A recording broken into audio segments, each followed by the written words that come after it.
Salam, saudara-saudara yang dikasihi oleh Tuhan Yesus Kristus. Apa kabarnya saudaraku di pagi hari ini? Baik saudaraku, kita percaya bahwa Tuhan senantiasa memelihara hidup kita. Meskipun saudaraku ada yang dalam keadaan sakit atau sedang mengalami pergumulan hidup, mari saudaraku, kita percaya bahwa Tuhan sangat mengasihi kita.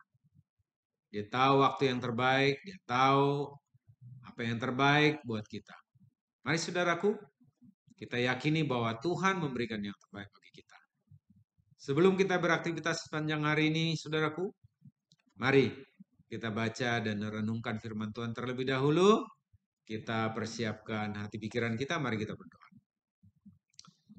Bapa, terima kasih kalau pagi hari ini Tuhan masih berikan kesempatan kepada kami untuk sebentar membaca dan merenungkan firman.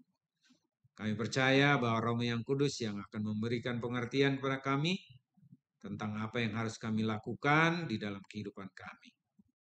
Berfirmanlah Engkau Bapa, karena hamba-hambamu ini, anak-anakmu ini, siap untuk mendengarkannya. Hamba-Mu juga yang akan membawa renungan di pagi hari ini.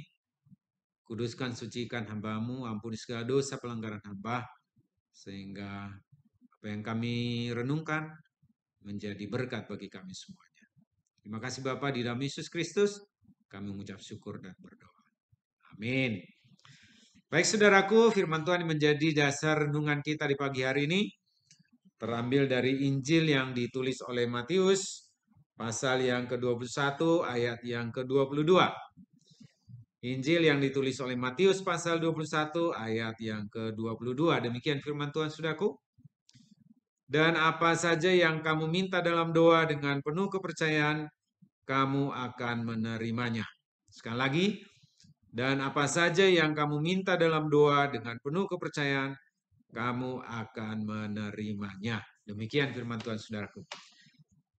Ayat ini sering sekali kita sampaikan kepada orang lain supaya dia baca. Untuk meneguhkan iman percaya dia ketika dia sedang mengalami kesulitan hidup. Ataupun ketika dia sedang mengalami sakit penyakit. Atau sedang menginginkan sesuatu di dalam hidupnya. Kita berharap dia akan berdoa dengan sungguh-sungguh dan meminta kepada Tuhan apa yang menjadi kerinduan hatinya atau keinginannya. Maka dia pun membaca dan dia membaca demikian. Dan apa saja yang kamu minta dalam doa dengan penuh kepercayaan, kamu akan menerimanya. Kemudian dia berdoa, meminta apa yang dia harapkan. Meminta agar sakit penyakitnya disembuhkan oleh Tuhan. Meminta persoalan hidupnya segera berlalu. Dan meminta sesuatu yang dia idam-idamkan, baik itu pekerjaan, kenaikan jabatan, atau apapun itu. Tetapi saudaraku, sering sekali dia tidak menerima seperti apa yang dia naikkan di dalam doanya. Ataupun dia tidak segera menerima. Dan setelah berlama-lama dia berdoa, tetap tidak menerima seperti apa yang dia minta. Kemudian dia bertanya-tanya, bagaimana ya? Apakah memang Tuhan itu Maha Pengasih? Apakah memang Tuhan itu tidak mendengarkan doa saya? Kemudian dia menjadi bimbang. Bahkan dia menjadi kecewa dan tidak berdoa lagi karena dia pikir akan sia-sia karena Tuhan tidak mendengarkan doanya. Saudaraku, itulah yang sering dialami oleh orang yang tidak menerima seperti apa yang dia doakan. Tapi saudaraku, perlu kita pahami bahwa ada dua hal yang harus kita pahami di dalam renungan pagi hari ini, dalam ayat ini. Yaitu yang pertama adalah doa dan kemudian kepercayaan atau iman. Ini ada dua hal yang tidak bisa kita pisahkan. Doa-doa bisa memberikan pertumbuhan iman juga kepada kita. Ketika kita berdoa, meminta kepada Tuhan, maka pada saat berdoa kita itu, maka Tuhan juga menjawab doa kita. Tuhan menjawab doa kita melalui mulut kita sendiri, melalui ucapan kita sendiri. Ya, misalkan kita meminta sesuatu, Tuhan berikan aku ini. Terus kemudian kita berdoa lagi. Tetapi kemudian kita berpikir lagi, Tuhan memberikan jawaban dalam pikiran kita sehingga kita berpikir begini dan berdoa. Oh baiklah Tuhan, sepertinya aku tidak menginginkan hal itu. Nah, kemudian kita tidak melanjutkan lagi untuk meminta itu. Pada saat itu sendiri kita mengetahui apa yang Tuhan kehendaki. Nah, itulah yang saya katakan tadi, bertumbuh, iman bertumbuh di dalam doa-doa kita. Ya. Kemudian iman juga tentu bertumbuh di dalam pembacaan Alkitab, dengar-dengaran akan firman Tuhan. Sehingga ketika kita berdoa, kita tidak lagi meminta hal-hal yang aneh-aneh, atau tidak lagi meminta sesuatu yang hanya mementingkan diri kita sendiri. Tetapi doa kita akan semakin mengarah kepada apa yang Tuhan kehendaki. Itulah yang saya katakan tadi, doa dan iman. Iman bisa bertumbuh melalui doa, dan iman juga bisa bertumbuh melalui pendengaran akan firman Tuhan. Nah, dua hal itu selalu berjalan. Dan ketika iman kita bertumbuh, maka doa kita juga akan semakin berkualitas. Dan kita akan semakin ulet di dalam berdoa.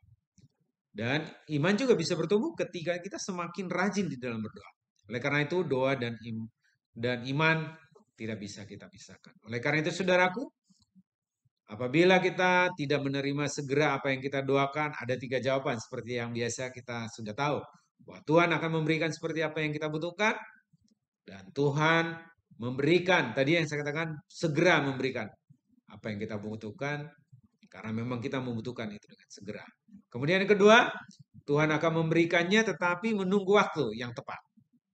Ya, tapi kita kadang-kadang tidak sabar.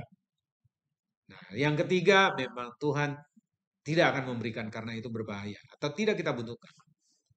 Nah, oleh karena itu saudaraku, mari saudaraku, jangan jemu-jemu untuk berdoa kepada Tuhan, karena melalui doa kita bisa bertumbuh dan hubungan kita dengan Tuhan semakin dekat. Semakin dekat. Dan juga tentunya baca firman Tuhan. Dua hal ini kalau kita lakukan, saudaraku, berdoa dan membaca firman Tuhan, merenungkannya, maka iman kita akan semakin bertumbuh. Dan pengenalan kita akan Tuhan semakin baik, dan kita bisa mengerti akan kehendak Tuhan. Tapi tentu saja tidak sempurna, oleh karena itu kita terus bertumbuh dan meminta Tuhan memberikan pengertian-pengertian baru kepada kita. Baik saudaraku, itulah yang menjadi perenungan kita di pagi hari ini. Mari kita serahkan kehidupan kita, pergumulan kita kepada Tuhan. Mari kita berdoa. Bapak yang baik, terima kasih buat firman yang boleh kami baca dan kami renungkan di pagi hari ini. Terima kasih kalau Tuhan senantiasa mendengarkan doa kami, dan tentunya Engkau memberikan yang terbaik dalam kehidupan kami sesuai dengan kehendak-Mu, dan kehendak-Mu itu tentulah yang terbaik bagi kami. Terima kasih Bapak, kalau saat ini Engkau memberikan pengertian kepada kami supaya kami semakin mengenal Engkau melalui doa dan bacaan firman Tuhan dan dengar-dengaran dengan Engkau. Ampunkan segala dosa pelanggaran kami selama ini Bapa, dan biarlah Tuhan menyucikan hati pikiran kami. Di dalam Yesus Kristus kami mengucap syukur dan berdoa. Amin. Baik saudaraku, demikian renungan kita di pagi hari ini. Tuhan memberkati kita semuanya. Horas.